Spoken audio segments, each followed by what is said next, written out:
Bismillah, walhamdulillah, wassalatu wassalam ala rasulillah. All praise, the highest level of praise that you can think of in your mind is only for Allah.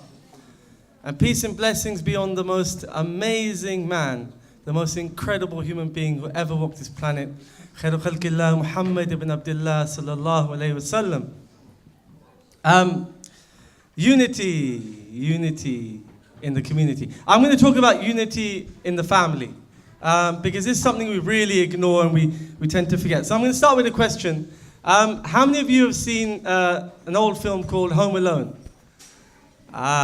See, the hands go up and people think, should I put my hand up or not? Is it Islamic? You know, it's a film, astaghfirullah, you know.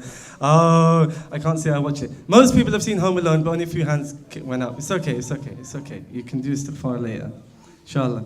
I'm going to start with a story. The Prophet ﷺ, when he was in Medina, something happened. The Battle of Hunain, there was 30,000 people, and the Prophet ﷺ, the Sahaba, they won this battle, and they had 6,000 captives. And in those 6,000 captives, there was this lady, and she said to the Sahaba, she said, I need to meet your leader, your ruler, your king, Muhammad ﷺ. I'm his sister. And the Sahaba were baffled. What do you mean you're his sister?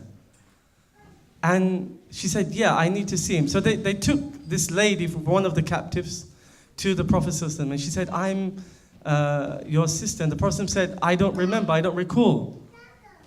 Could you give me some proof? And she said, when you were little, I carried you and I picked you up on my hips and you bit me on my back. And here's the scar. And Muhammad ﷺ said, yes, I remember. And that was the daughter of Halima Sa'adiyah. Her name was Shayma. And the Prophet ﷺ straight away took out his cloak and spread it on the ground for her and said, sit down. And said, how's your mom and dad? And who are we talking about? You know, we say Halima Sa'adiyah radiallahu anha because she became Muslim. She was the wet nurse, but we don't use words like that. We don't say, verily I'm going to the shops. You know, wet nurse is not a word that we use. So I'd say somebody who cared and nurtured and loved the Prophet ﷺ in his childhood. Halima Sa'adiyah. The daughter, Shayma, she's there now. And the Prophet is so happy to see her. And he remembers the childhood. And she remembers when the Prophet entered that home, how blessed that home became. She remembers all the blessings because they were very poor. And the animals were not giving milk. And there was no food and no harvest. And everything changed. And the Prophet asked, how's your mom and dad? How's your mother and father? So I'm speaking in youth language because I want the young people to understand. She said, how are your parents? And she said, they passed away. And the Prophet cried. He was very, very sad. And then he said, look, you can stay with me. You're my half-sister. You can stay with me or you can go back to your people. And the Prophet freed all 6,000 people. That's the mercy of Rahmatul lil Alameen. He freed all 6,000 people. So you can stay with me or you can go. She said, I choose to go. She became Muslim. The Prophet loaded up for her. He gave a camel, a goat, a sheep. He gave a maid to help her. And at that time, she wasn't Muslim. She became Muslim later. But look at the honor he gave to his family. And she wasn't even a believer at the time. This is family. But what's happened is every single person here has a problem with their family. Every single person has a problem or has had a problem or has some grudge or something against some member of their family. Mother, father, brother, sister, brother-in-law, sister-in-law. My brother was fine until he got married. She's such a, you know... All these things. Yet, you know, we can preach to the whole world. You can travel the world. But we have a problem at home. We have a problem at home. So what is it? How many times have you seen a father and a son go to the masjid together? Or a mother and daughter go to the masjid? It's very, very rare. It's rare. It should be the norm. So something's wrong with our community. Something is not quite right. And you rarely see a grandfather and a son and a grandson go together to the masjid. So, and you know, Shaitan is like, whoa, he likes everyone to fight. But husband and wife, when they fight, he's like high five, you know, oh my God, I've done an awesome one today. And what happens when husband and wife fight? Then the kids are destroyed. So what are the causes of this? I'm going to talk about the causes of this family disunity that we have. Sometimes like practicing outside. Everyone's cool outside. When they come home, they just don't get on with people. And I remember two brothers that I grew up with at uni, and very practicing, very good brothers, but they don't talk to each other. And I said, bro, why don't you talk to each other? What's wrong? You talk to me, your brother talks to me, you're very friendly, really nice people. Why don't you talk to each other? He said, the younger one said, when I was growing up, my brother would always bully me and say horrible, hurtful things to me. And I never got over it. So the bullying happens at home. And we ignore these things. Sometimes disunity is due to inheritance. They say, where there's a will, there's a way. And there's another saying, where there's a will, there's 500 people. So inheritance, when my dad dies, how much money am I going to get? This is weakness of iman. It's not understanding. Takathur, al-hakum al-takathur. The piling up, the chasing, rivalry for the good things of the world. That is family disunity, because she's got a new car, I've got to get a new car now. Oh, my son, he hasn't got that, I've got to get. Oh, he got to grammar school, my son didn't. Oh, how much do you pay for your tuition? Oh, my son's doing this.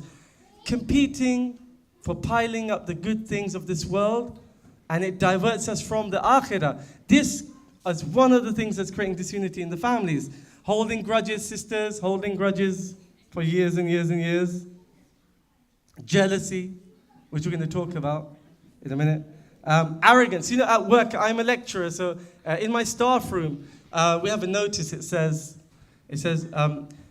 ask a young person anything whilst they still know it all. Because young people think they know everything. And I used to be like that. I used to be like that. I used to say to my dad, I think I know everything. And so I don't need to ask my dad anything because I know it all. And as I got older, I started to ask my dad and get advice from him. And when I'd ask him advice, he'd always make the idea better. He'd improve the idea. Or he'd find a better solution than I could. I'm like, damn, he beat me at it. I'd say like, Abu, I'm thinking of doing this. And he'll say, well, why don't you do it this way? And like, oh my God, he's always getting better. And that's not happening. Kids are not asking their parents anything anymore because they think they know it all. And that's part of the link that's missing. Because Silatul Rahim is the connection. Rahim, Allah subhanahu wa ta'ala is Rahim. And when you say beneficent, if somebody made you a cup of tea, you say, oh, you're so beneficent, bro. Oh, thank you for being so beneficent. Do you ever say that? No, we don't. We don't use these words. Let's use words that we'll understand and young people understand. Rahim means the constantly merciful. The merciful Lord that never stops being merciful. And Silatul Rahim is from the same word. Allah subhanahu wa ta'ala, I gave the name for family. You're linked with your family from that word. To be constantly merciful with your family. Non-stop. You can't stop being merciful with your family. So, what happens is we grow up, young people grow up, and they think, you know what, my parents, they don't understand me. They don't understand. They don't know what I'm going through. They don't know my problems. And this happened at the time of Yaqub alayhi salam. Yaqub alayhi salam has 12 sons, and they don't get on with who? Yusuf. Yusuf's really, really cute, mashallah. Alayhi salam. He's cute. He's 4 or 5 years old, and the brothers are like, Uqtulu Yusuf, kill Yusuf. Kill him. He's so annoying. And something happens. They make a plan. They want to kill him. And they say to their dad, rivalry. They go, Dad, you love Yusuf and Benjamin more than us. Inna abana lafi dalal mubin. Our dad is so wrong. Like, he just doesn't know what he's talking about. This is the sons of a prophet saying, Dad, you don't know what you're talking about. You are so wrong. Dalal mubin, a clear error. You don't know what you're talking about. This is what they said to their father. This is how young people grow up. They think parents don't know anything. Parents don't build the bond with their kids.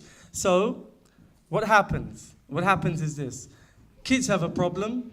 The last person they go to is their parents. The last person on the planet. And alamat as-sa'a, the signs of the Day of Judgment, one of them is that people will have their friends over their family. And that's why we say friends and family. We don't say family and friends. Because in this society, friends have become more important than family.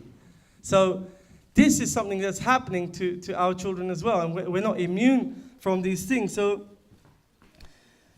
what happened? When they took Yusuf, they begged their father, go, can we please take him out? Can we please take him out? Now, Yaqub alayhi salam knows what they're going to do. He knows because they're bullying him at home. If I let Yusuf go with the brothers, they're going to do something to him. So he said, I fear that a wolf might eat him, which he knew wasn't going to happen, but it was his diplomatic way of trying to save his son. Anyway, they beg and they beg and they beg and they take him. As they take him, their plan is to kill him. They want to kill Yusuf. And what happens? As they go, one of the brothers, the eldest one, and they say in the Israeliyat, the books that we are allowed to use for the names, his name was Yehuda, the eldest son. The eldest son says, قَالَ قَائِلٌ مِّنْهُمْ لَا تَقْتُلُوا يُوسُف. One of the brothers said, don't kill him. Don't kill Yusuf. You know, yeah, we do hate him. He's a bit annoying. وَالْقُوهُ فِي غَيَابَةِ الْجُبِّ. Throw him down the well. Don't kill him. Throw him down the well. You know, it's like less of a punishment. Killing is a bit going too far. Kind of like just throw him in the well. So he's like, throw him in the well. Now, what I'm trying to say here is siblings, relationships here. This is the eldest one who's meant to be looking after, and he does his job. You know, he looks at the lesser evil. I can't stop all of them trying to kill Yusuf, but at least, you know what? Don't kill him, throw him down the well. Family will be there for you eventually.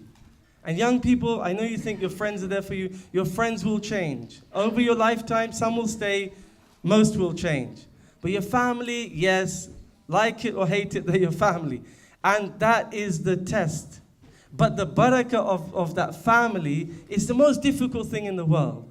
To get on with your family. It's so difficult.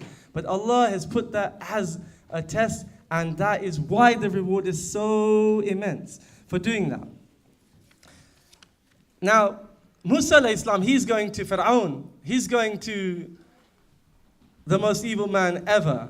And Fir'aun lives in a massive palace, such a big home, mansion that is still around. The signs are still there. You can still see his house. And Musa alayhi salam needs courage and he wants help. So he asks for a wazir. He asks for a minister. He asks for Harun. Akhi Harun. He says, Ya Allah, give me my brother Harun as a minister. Someone to help me to face Fir'aun, the most ferocious, evil man ever.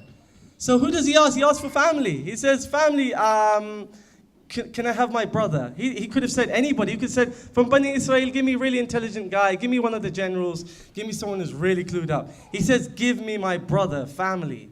Family is family. We have to start working on that relationship. I'm going to tell you a story about a camel. There was a camel, a mother camel and a young camel. And the young camel was a teenage camel with a bit of attitude. But nice questions. And the camel's like, the teenage camel goes to mum, Mum, kind of like, don't like my hump kind of thing. It's kind of like not cool. Why have I got a hump? She says, well, it's Allah subhanahu wa ta'ala made it so that you can carry water.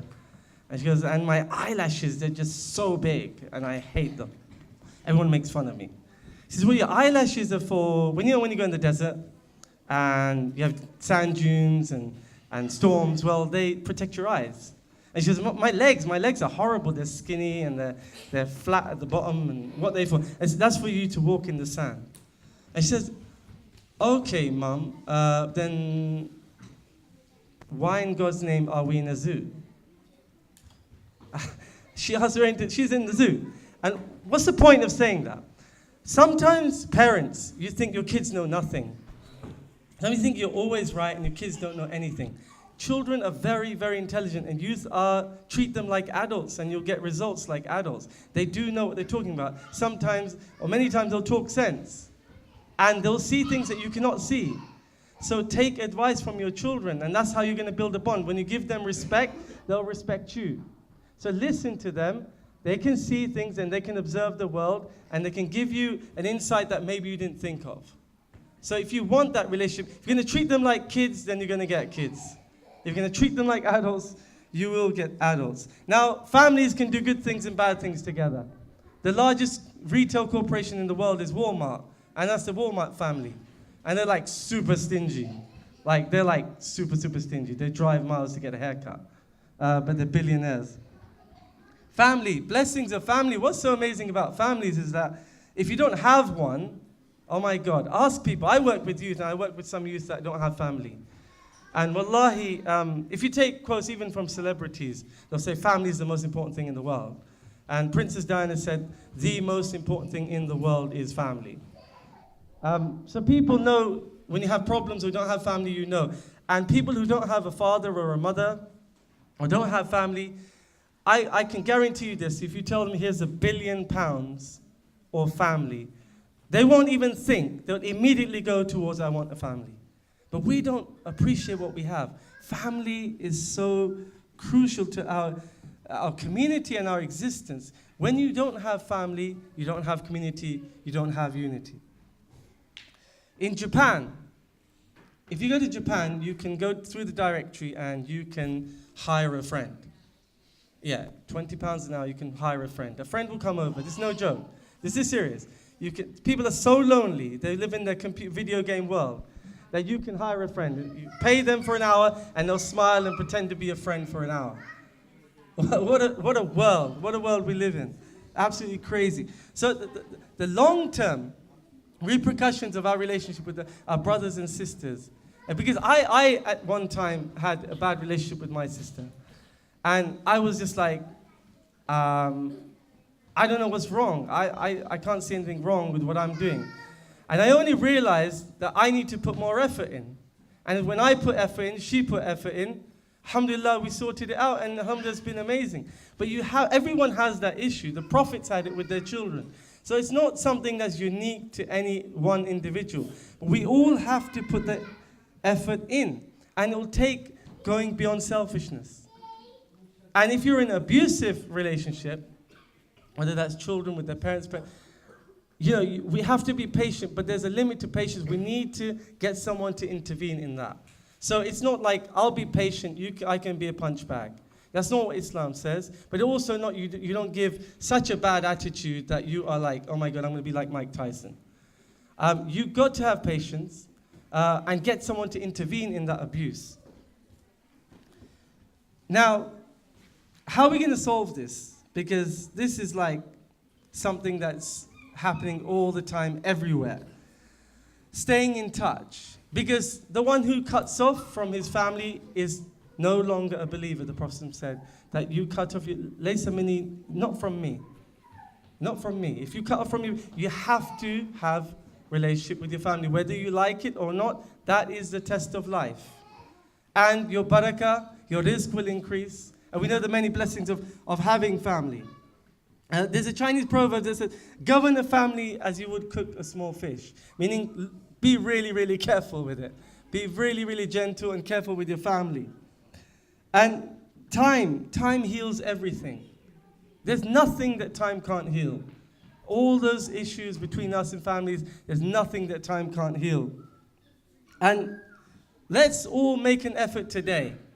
So brothers and sisters, if we can do something today, is to get your phone out, get on WhatsApp, get your text message, go on Telegram, go on Viber, whatever it is, and send your brother or your sister or your mother that message. I love you, I'm sorry. Make that happen now before Yawm al-Qiyamah. On the day the debts fall due, the day you get what you deserve, it'll be too late. Just do it tonight, do it today. Make the effort, go out of your way and say sorry, even if you're not wrong. Because we know what the barakah of that is. So just go out of your way and make that effort. And put things straight.